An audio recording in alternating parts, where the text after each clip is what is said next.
ప్రభు రక్షకుడైన యేసుక్రీస్తు నామములో ఈ కార్యక్రమాలు వీక్షిస్తున్న మీ అందరికీ హృదయపూర్వకమైన వందనాలు తెలియజేస్తున్నాం. దేవుని మహాకృపను బట్టి పరిశుద్ధ లేఖనములో నుండి పరిశుద్ధ గ్రంథం బైబిల్లో ఉన్న దేవుని వాక్యాన్ని మనం ధ్యానిస్తున్నాం. యెషయా గ్రంథం 49వ అధ్యాయము అది 16వ వచనాన్ని చదువుతున్నాం. చూడుము, నా అరచేతుల మీద నేను నిన్ను చెక్కుకొని ఉన్నాను. ఈ వాక్యములో నా అరచేతుల మీద నిన్ను చెక్కుకొని ఉన్నాను. దేవుని మాటలో చూడుముని నా అరచేతులో నిన్ను చెక్కుకొని ఉన్నాను. ప్రభువు యెహోవా ప్రాకారములు నియమించి నీ ఎదుట నున్నవని ప్రభు చెప్తూ, నేను నిన్ను చెక్కుకొని ఉన్నాను.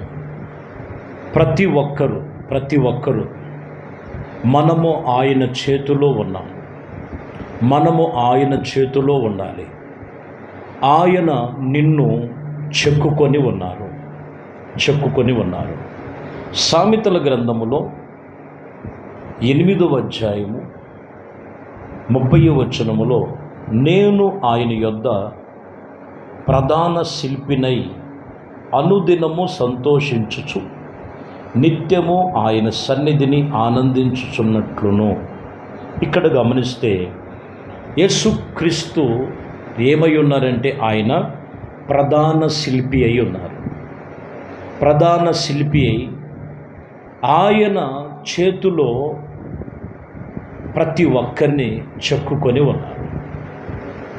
ఈరోజు ఆయన చేతిలో చెక్కుకొని ఉన్నటువంటి అనుభవాలలో యేసు ప్రభువారే ప్రధాన శిల్పిగా మనకు వాక్యము ద్వారా ప్రత్యక్షమై ఆయన మనల్ని చూసి రోజు ఆనందించేవారముగా ఉన్నామా? ఆనందదాయకముగా ఉన్నామా? దేవునికి, దేవుడు చెప్పిన మాటలకి, దేవుడు చేయమన్న పనులకి విరోధముగా చేసి దుఃఖమును, వేదనను రోధిస్తున్నటువంటి పరిస్థితుల్లో దిగజారిపోతున్నారు. దేవుడే చెబుతున్నటువంటి విషయములో, చూడుము, నా అరచేతిలో నేను నిన్ను చెక్కుకొని ఉన్నాను. ఆయనే ప్రధాన శిల్పి అయి ఉన్నారు. ఆ శిల్పి చేతిలో మనము శిలవలే, ఒక రాయి బండవలే ఉన్నప్పుడు లోకములో ఉండగా చక్కగా చెక్కి ఆయన చేతిలో మనల్ని అమర్చుకొని ఉన్నారని వాక్యం ఇక్కడ చెబుతున్నమాట. యెషయా గ్రంథములోని 49వ అధ్యాయం 14వ వచనములో, అయితే సియోను, యెహోవా నిన్ను విడిచిపెట్టి ఉన్నాడని, ప్రభు నిన్ను మరిచి ఉన్నాడని అనుకొనుచున్నావు. చూడండి, కొందరు ఇక్కడ యెహోవా నిన్ను విడిచిపెట్టి ఉన్నాడు, మరిచిపోయి ఉన్నాడు అని నువ్వు అనుకుంటున్నావు. 15లోకి వచ్చేళ్ళకి, స్త్రీ తన గర్భములో పుట్టిన బిడ్డను కరుణింపకుండా తన చంటి పిల్లను మరిచిపోవునా? వారు ఒకవేళ మరుచుదరేమో కానీ నేను నిన్ను ఎన్నడూ మర్చిపోలేను. సియోను, నిన్ను విడిచిపెట్టారేమో, నిన్ను మరిచిపోయారేమో అని అనుకుంటున్నారు. కానీ ఇదిగో స్త్రీ కడుపున పుట్టినటువంటి బిడ్డను మరుచునేమో కానీ నేను నిన్ను మరువను. వాస్తవానికి దేవుడు చెప్పినటువంటి నియమ నిబంధనలు చాలాసార్లు మర్చిపోతుంటారు, మర్చిపోయినట్లుగా ప్రవర్తిస్తుంటారు. దేవుడి సన్నిధికి ప్రార్థన సన్నిధిలో ఆత్మీయతలో నడుచుకునే విషయంలో,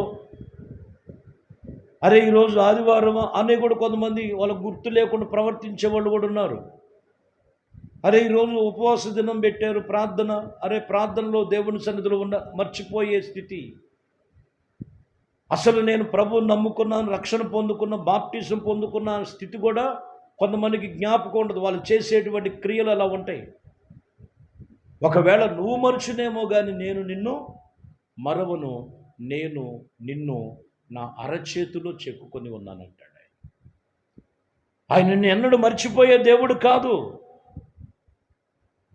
కీర్తన గ్రంథములో 115 కీర్తన 12వ వచనం, యెహోవా మిమ్మలను మర్చిపోలేదు, ఆయన మిమ్మలను ఆశీర్వదించి ఆయన ఇశ్రాయేలును ఆశీర్వదించును, అహరోను వంశస్థులను ఆశీర్వదించును.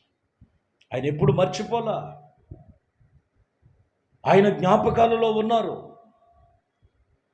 ఆయన జ్ఞాపకాలలో ఉండాలంటే నీ భక్తి జీవితం, ప్రార్థన జీవితం, ఆత్మీయ జీవితం పరిపూర్ణతగా, పరిపక్వముగా, పరిశుద్ధముగా దేవునితో నిబంధన కలిగి నువ్వు నడుచుకున్నప్పుడు ఇశ్రాయేలును ఆశీర్వదించాడు, అహరోను వంశస్థులను ఆశీర్వదించాడు.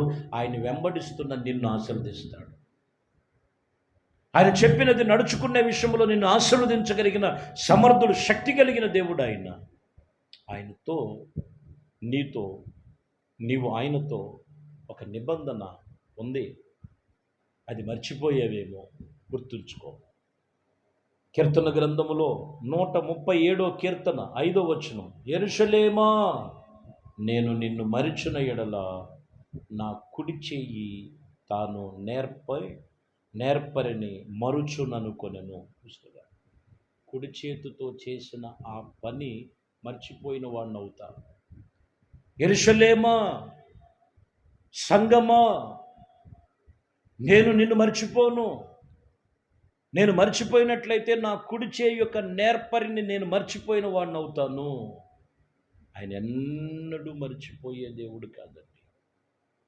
ఆయన ఎప్పుడు నిన్ను మర్చిపోడు. ఆయన నిన్ను ఎప్పుడు ఎప్పుడు ఎప్పుడు ఎప్పుడు కూడా కన్ను పాప వలె కాపాడుతున్న దేవుడు.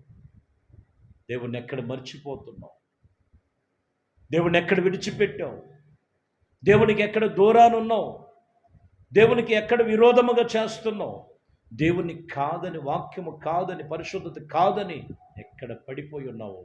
లే, ఆ దొంగ ఊబిలో నుండి, ఆ నాశనకరమైన గుంటలో నుంచి నువ్వు లెగిసి గొవ్వ ఎగసి వచ్చినట్లు ప్రభునందు ఆసక్తితో ఆశపడి ప్రాణముగా నీ వస్తే తృప్తిపరిచి ఆయన చేతుల్లో నిన్ను చెక్కుకొని ఉన్నాడు. ఆయన నిన్నెన్నడూ మర్చిపోయే దేవుడు కాదు.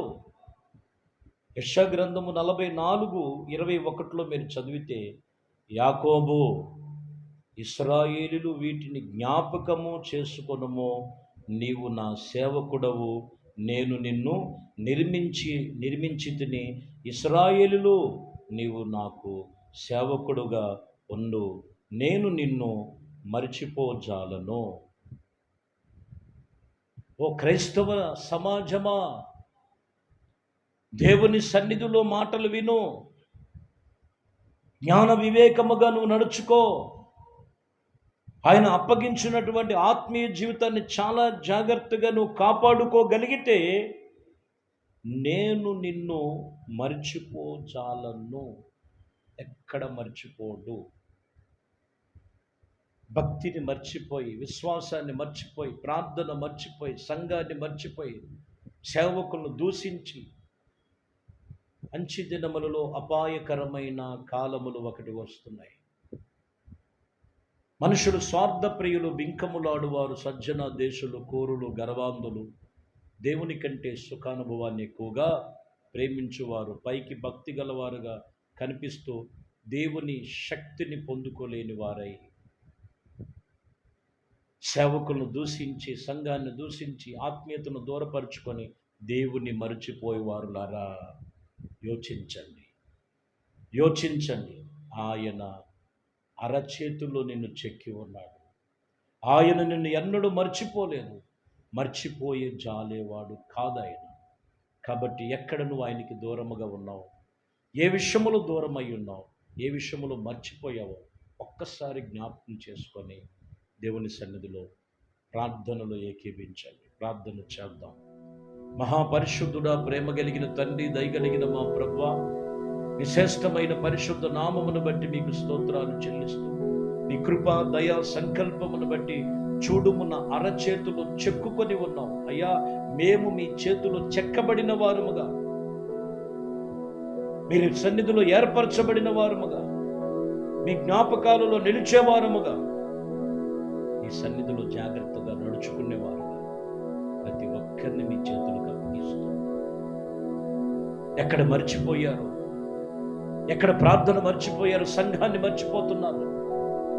భయభక్తులతో మీ సన్నిధిలో జాగ్రత్తగా ఆత్మీయతను కొనసాగించేటువంటి ధన్యతలోనికి నడిపించమని మహిమ, ఘనత, ప్రభావాలు మీకే నజరేయుడైన యేసుక్రీస్తు నామములో ప్రార్థించి వేడుకొంచున్నాము.